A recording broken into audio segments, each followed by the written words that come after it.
Okay, welcome back. This is Mr. Hassan's Maths channel. I'm now answering questions from the October 2024 Edexcel International A-Level Pure Mathematics P3 paper. And I'm going to go through these questions, question by question, separate video, playlist with for the paper, playlist for the topic. And I'm going to try to explain things in a way where I will try to deal with misconceptions that students might have in these topics. And I won't just be a talking mark scheme. I'm going to go through things in some detail, keeping in mind some misconceptions that students might have and questions that students have asked me about these topics in the past. So I'm going to start with question number 1, which is about trig equations. So we got to take this equation and solve this equation. So we have solve for theta between 0 and 360 degrees. The equation 3 tan squared theta plus 7 secant theta minus 3 equals 0, giving you answers to one decimal place. So here we have to use some trig identities in order to rewrite this in a form that we can solve. So in general, when you have something involving, here we got tan squared theta and secant theta and secant squared theta, tan squared theta, these things, we should think about the reciprocal trig identities, okay, because you got secant theta there. And they are derived from the original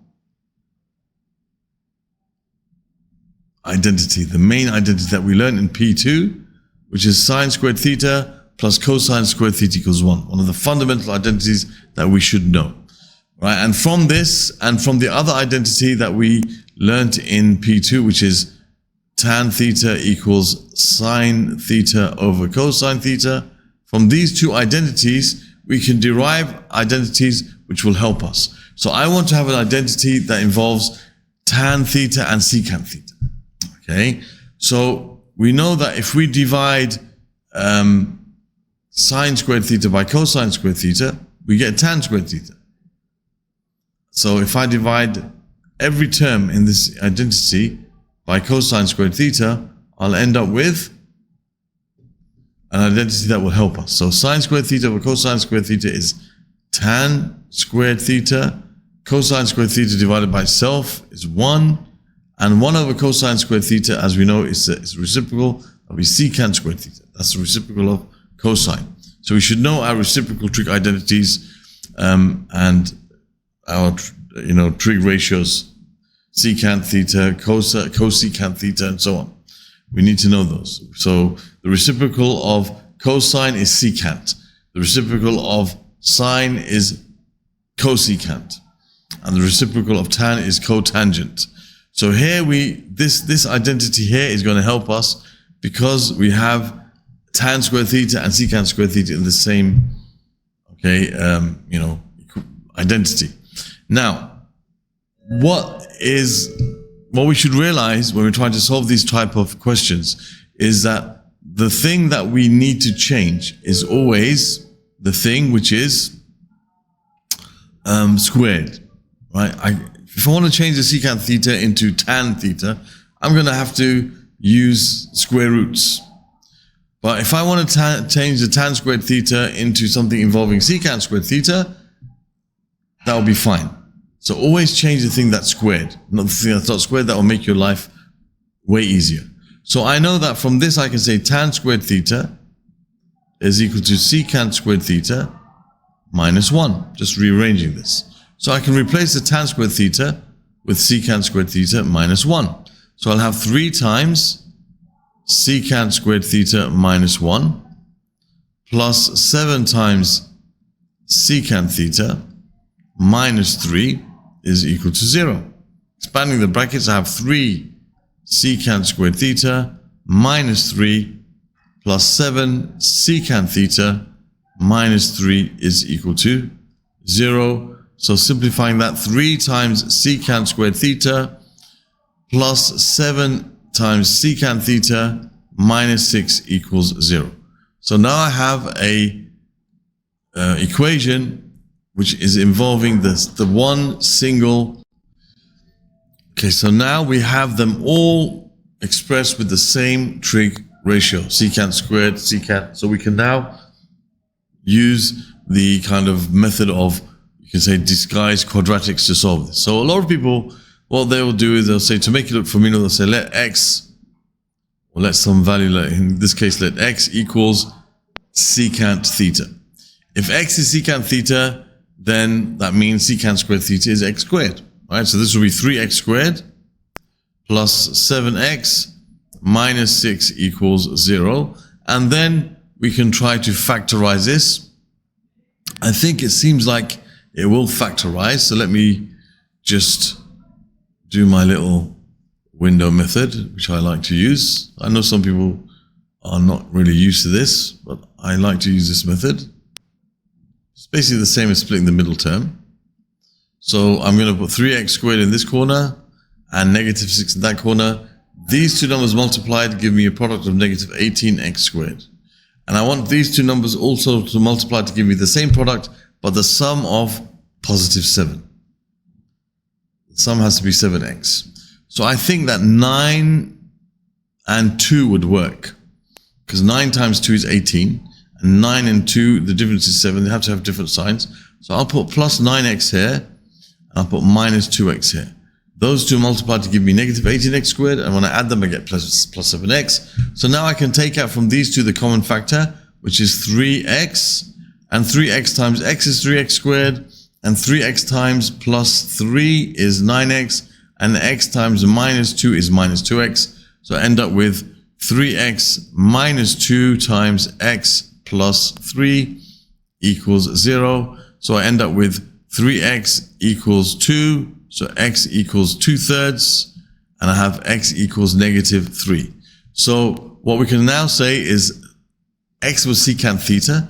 So now I can say that means secant theta is equal to 2/3, and secant theta is equal to minus 3.